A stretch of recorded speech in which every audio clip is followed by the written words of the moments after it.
Ooh, things are getting exciting. I'm gonna go look at a van. Yay.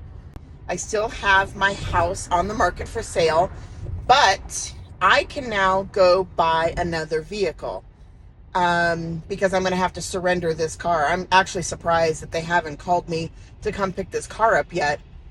So I still have that, but it's going to be gone in a matter of days now. So come with me. I'm going to head down to Indiana and take a look at this van that I've been keeping my eye on, and we'll see what it's all about.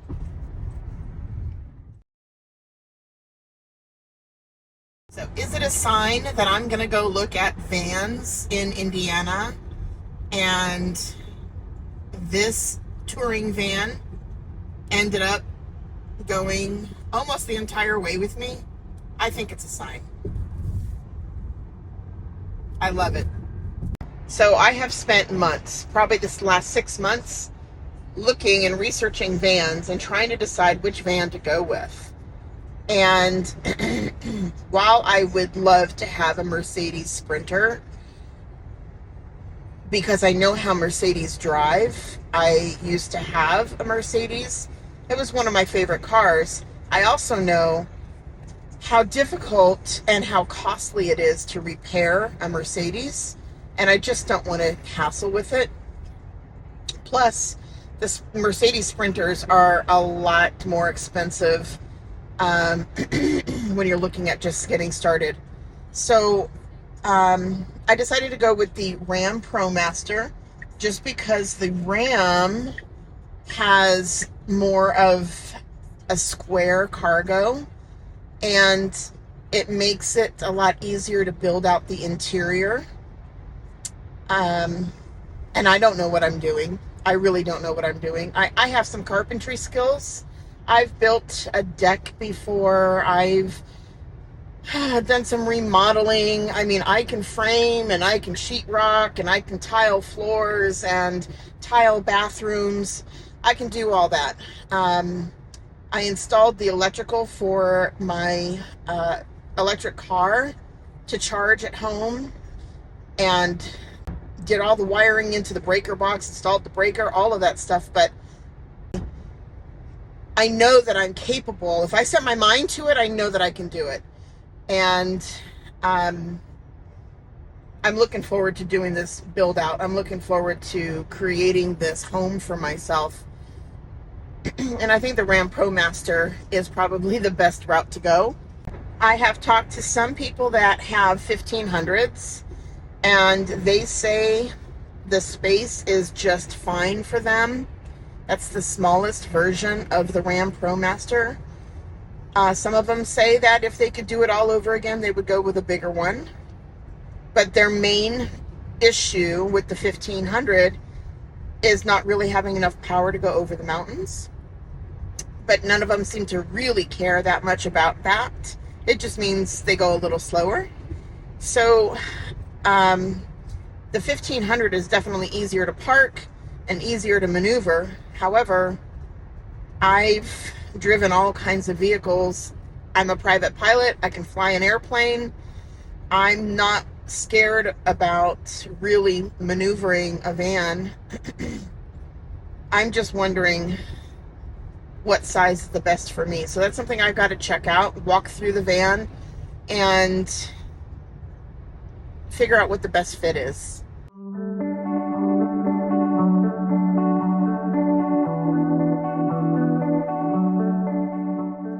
So I'm here in Indiana, drove almost 100 miles to get here, and I am sitting inside the van that I'm curious about.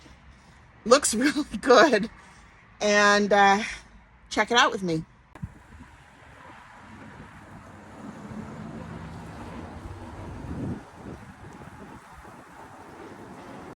So this is the Ram ProMaster 3500.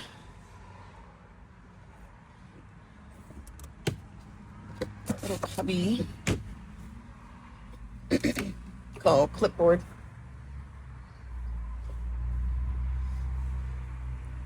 Step back. It's got power mirrors, power windows, Bluetooth, cruise control, the extra 12 volts cubby holes. So this is the 3500. It's a lot shorter than I thought, like floor to height ceiling. I'm only 5 feet tall, and I can literally touch the framework. But it still works. Still plenty of room. I can still stand up. And I can still do my lift bed design with the dinette underneath it, like I have planned to do. It has the storage up top. I definitely like the 3500. Oh, and it comes with a diesel heater. So it came up as a commercial vehicle, and then they said the financing company would not offer a warranty on the vehicle because it was categorized as a commercial vehicle. So I'm not sure if all Ram ProMasters are like that, or if it's just the 3500s, or if it's a certain model that's rated as commercial. But that's something I've never heard before. So I want to check into that, because if it doesn't have a warranty, that's a little scary for me, knowing how these ProMasters are prone to having transmission issues. So if you know anything about this, if you have any experience with it, please leave a comment and let me know your thoughts. That'll help me out, because I got to dig into this a little bit further.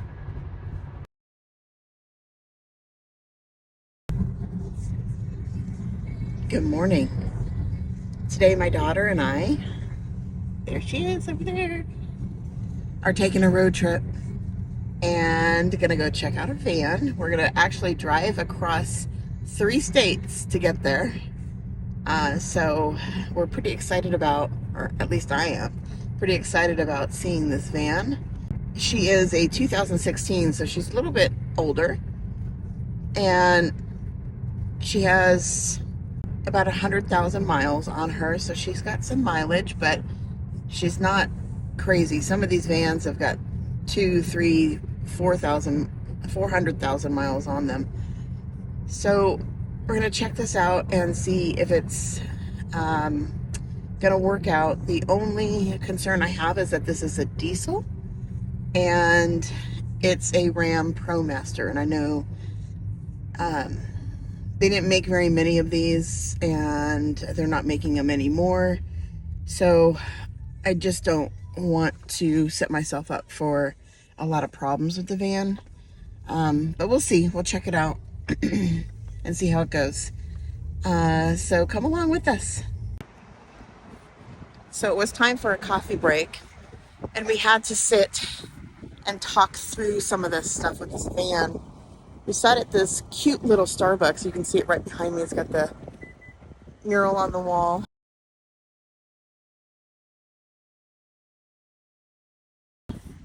Very different than most Starbucks. The van that I was going to go see has a diesel engine and an automated manual transmission. So on the way up there, we were talking through whether this was a reliable vehicle or not. And everything that I looked on online has told me to run away from this vehicle and not even to go and look at it. It's not worth the time. They've discontinued these vehicles, and you can't get parts. You can't get mechanics that know how to work on them. So we've had a little change of plan, and we're going to go look at a different vehicle over by Detroit. So come with us the other direction.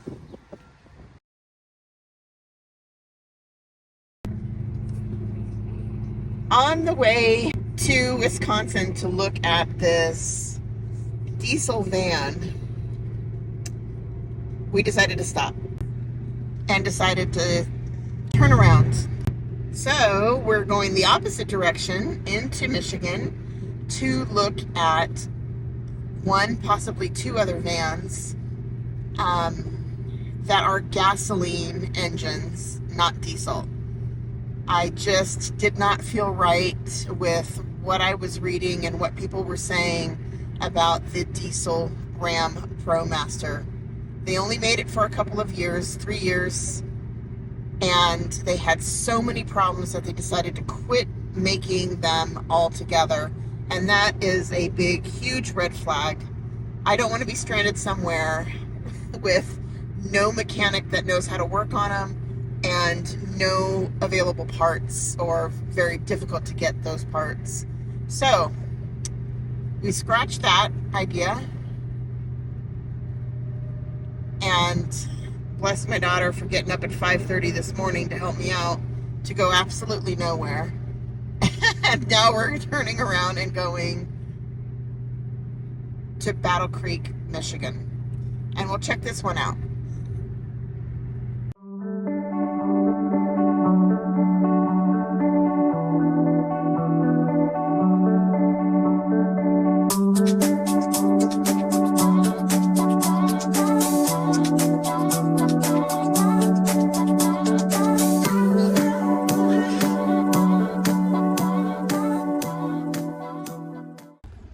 Have to pee so bad. We'll go in and together. I haven't had. Oh, maybe we won't. Go ahead. I'll wait for you. Okay.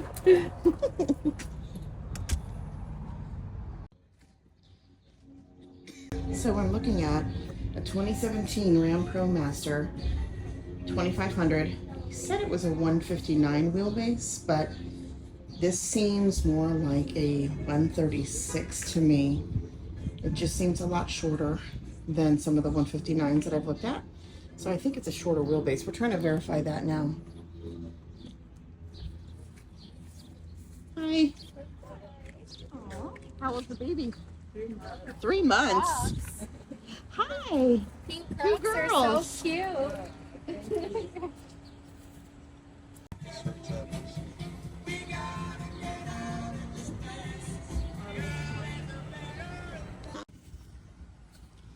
in really good shape.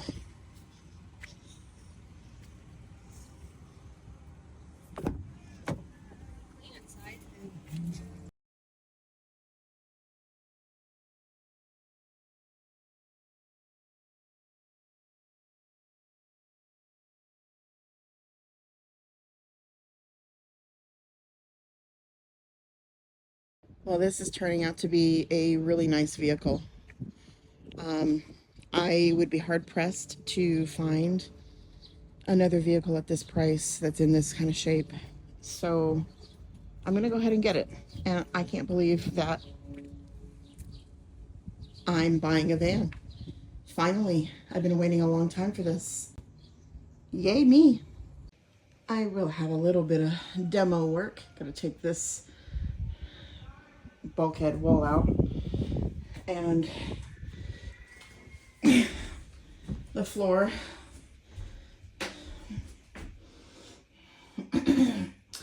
But other than that, there's no rust. She's in good shape.